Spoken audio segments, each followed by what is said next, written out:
నగరంలోని slate high స్కూల్లోని విద్యార్థులు ముందస్తు సంక్రాంతి పండుగ సంబరాలను అంగరంగ వైభవంగా జరుపుకున్నారు. ఈ సందర్భంగా విద్యార్థినుల రంగవల్లుల కార్యక్రమంతో పాటుగా సంక్రాంతి పండుగ సందర్భంగా పిండి వంటలు తయారీ వంటి కార్యక్రమాలను నిర్వహించి అబ్బురం అనిపించారు. పాఠశాల నిర్వాహకులు రాజేష్ ఈ సందర్భంగా మాట్లాడుతూ సంక్రాంతి పర్వదినాన తెలుగు ప్రజలు జరుపుకునే పండుగలను ప్రాధాన్యతను తమ యొక్క పాఠశాల నర్సరీ పిల్లలకు అవగాహన కల్పించేందుకు తాము ఈ కార్యక్రమాన్ని నిర్వహించామన్నారు. ఈ కార్యక్రమంలోని ఉపాధ్యాయ బృందంతో పాటు పాఠశాల సిబ్బంది తదితరులు పాల్గొన్నారు.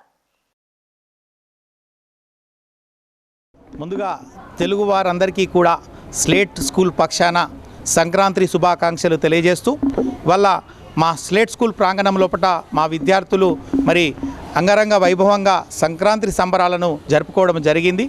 సంక్రాంతి అనగానే మనందరికీ గుర్తొచ్చేటువంటివి పిండి వంటలు.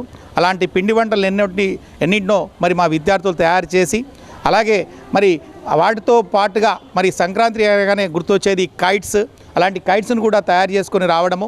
దీంతో పాటు మనకు గుర్తొచ్చేటువంటి వివిధ రకాలైనటువంటి గెటప్స్. సో అవన్నిటితో కూడా ఇవాళ విద్యార్థులు సంక్రాంతి సంబరాలను అంగరంగ వైభవంగా స్కూల్ ప్రాంగణం లోపల జరుపుకోవడం జరిగింది. సో రానున్నటువంటి రోజుల లోపల కూడా తెలుగువారందరం కూడా సంక్రాంతి తర్వాత సుభిక్షంగా ఉండాలి, ఆయురారోగ్యాలతోటి ఐశ్వర్యాలతోటి అందరం కూడా సుఖ సంతోషాలతో ఉండాలని చెప్పేసి ప్రతి ఒక్కరికి కూడా మా స్లేట్ స్కూల్ పక్షాన సంక్రాంతి శుభాకాంక్షలు తెలియజేస్తాం.